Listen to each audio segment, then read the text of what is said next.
दोस्तों, जहां तक देश में चिट्ठी पत्री की बात है तो इसका चलन इंटरनेट के दौर में पहले के मुकाबले काफी कम हो चुका है। लेकिन आज भी ऐसे कई सरकारी डॉक्यूमेंट्स हैं जिन्हें एक जगह से दूसरी जगह भेजने के लिए सिर्फ इसी मीडियम का इस्तेमाल किया जाता है। जहां तक बॉलीवुड की बात है तो इसमें भी चिट्ठियों के ऊपर कई गाने बन चुके हैं। लेकिन क्या आप जानते हैं कि इन चिट्ठियों में लगने वाली डाक टिकट यानी स्टैम्प का इतिहास क्या है और कब इनकी शुरुआत की गई थी? चलिए जानते हैं आज के इस वीडियो में डाक टिकट का इतिहास।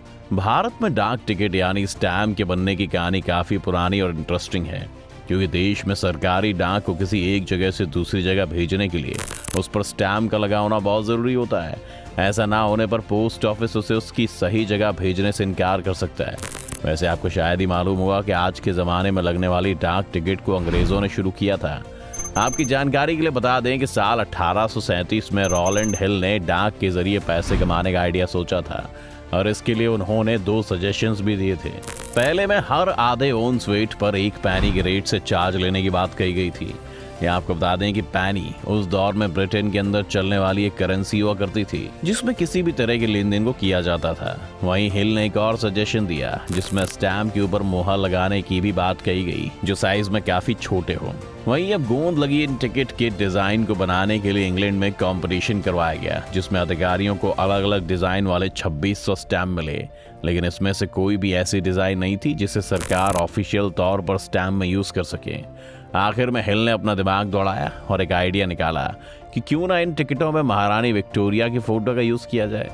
वहीं 1 मई 1840 में पैनी ब्लैक के नाम से महारानी विक्टोरिया की फोटो वाला डाक टिकट जारी किया गया। अब इसके बाद अंग्रेज ये चाहते थे कि दुनिया में जहां भी उनका शासन है वहां इस डाक टिकट को जारी किया जाए। इसमें सबसे पहले उन्हें भारत की याद आई। इससे पहले तक देश में एक जगह से दूसरी जगह चिट्ठी भेजने के लिए किसी भी तरह की डाक टिकट का यूज नहीं किया जाता था। लेकिन सिंध प्रांत में मौजूद गवर्नर ने सबसे पहले 1852 में डाक टिकट जारी किया था। उस वक्त भारत में इसकी कीमत आधा आना हुआ करती थी।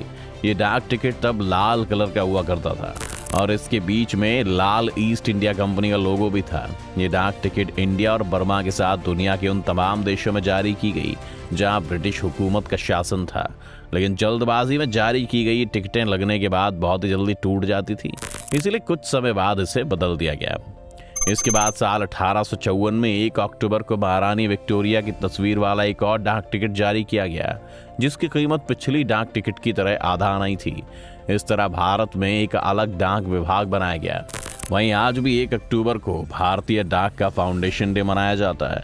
इसके बाद 4 तरह की डाक टिकटों को जारी किया गया। इसमें आधा आना, 1 आना, 2 आना और 4 आना वाली 4 कीमत वाली टिकट शामिल थी। इन सभी टिकट को हर बार की तरह इस बार भी महारानी विक्टोरिया की फोटो लगी हुई थी। इन सभी टिकट को कलकत्ता में डिजाइन करने के साथ छापा गया था। इस बार इन टिकट्स को छापने में एक अलग टेक्निक का यूज किया गया था जिसका नाम था लिथोग्राफी। इसमें पत्थर के सांचों की मदद से इन्हें छापा गया था। साल 1941 में इन टिकटों में एक बार फिर काफी बड़ा बदलाव देखने को मिला क्योंकि इस दौरान British government 2nd world war में बिजी थी। इतना ही नहीं, इस लड़ाई में भारत की तरफ से भी हजारों लोगों को भेजा गया था और उस वक्त कम्युनिकेशन का सिर्फ एक ही मीडियम था जिसे हम चिट्ठी के नाम से जानते हैं। इस दौरान लाखों की संख्या में भारत और ब्रिटेन के बीच ये लेटर भेजे जाते थे जिसकी वजह से कागज और स्याही की भारी कमी होने लगी थी। इसके बाद इन्हें साइज में और छोटा कर दिया गया था। 15 अगस्त साल 1947 में मिली भारत को आज़ादी के बाद 21 नवंबर 1947 को पहली बार तिरंगे की तस्वीर वाली डाक टिकट जारी की गई जिसमें जय हिंद लिखा हुआ था जिसकी कीमत उस वक्त 3.5 आना हुआ करती थी। इसके 1 साल बाद 15 अगस्त 1948 को महात्मा गांधी की तस्वीर वाली डाक टिकट जारी की गई। इसकी कीमत उस वक्त 10 रुपए थी। ये स्टैम्प किसी भी भारतीय की तस्वीर के साथ छापी जाने वाली अपने आप में पहली स्टैम्प थी। साल 1957 में जारी किया जाने वाला ये टिकट हरे रंग का था जिसमें इंडियन मैप के साथ कमल के फूल भी थे। इसके बाद 1962 में जारी किया गया एक और स्टैम्प। इसमें से इंडिया पोस्टेज हटा दिया गया जिसकी जगह हिंदी और अंग्रेजी में भारत और इंडिया लिख दिया गया। इसके बाद समय के साथ ये वक्त बेवक्त बदलती रही और आज तक देश के कई सम्मानित चेहरों के नाम से इसे बनाया जा चुका है।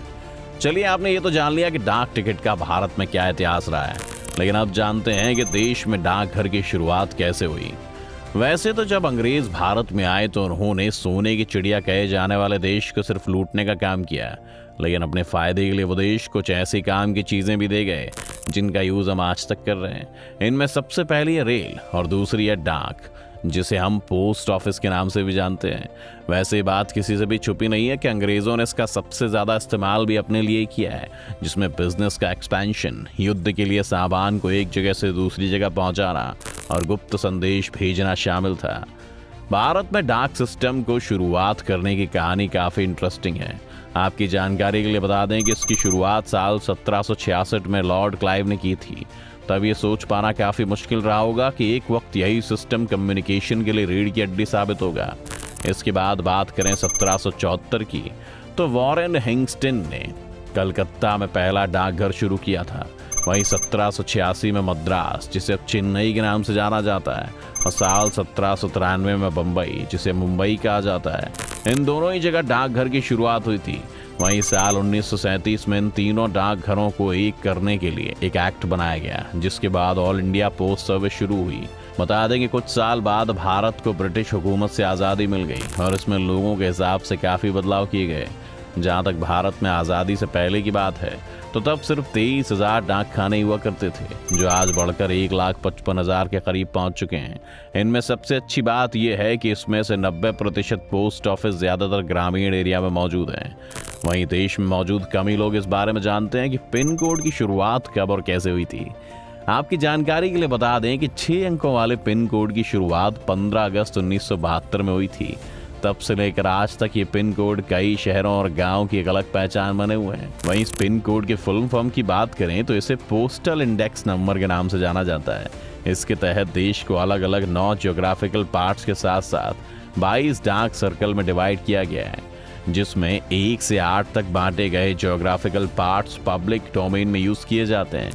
वहीं इसका 9वां पार्ट इंडियन आर्मी की पोस्टल सर्विस को डेडिकेट किया हुआ है। 6 अंकों के पिन में मौजूद अलग अलग डिजिट्स जोन से लेकर डिस्ट्रिक्ट तक सभी चीजें डिनोट होती हैं। आइए जानते हैं एक एक करके इनके बारे में। पिन का पहला डिजिट जोन के बारे में जानकारी के बारे में है, तो वहीं इसका दूसरा डिजिट उसके सब जोन के बारे में बताता है। वहीं इसका तीसरा डिजिट उस जिले को बताता है जहां चिट्ठी पत्री को डिलीवर किया जाना है।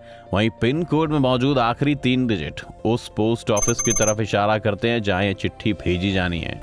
तो दोस्तों, क्या आपको भारतीय स्टैम्प और पोस्ट ऑफिस का इतिहास पता था? हमारे चैनल को सब्सक्राइब करने के बाद कमेंट करके जरूर बताएं।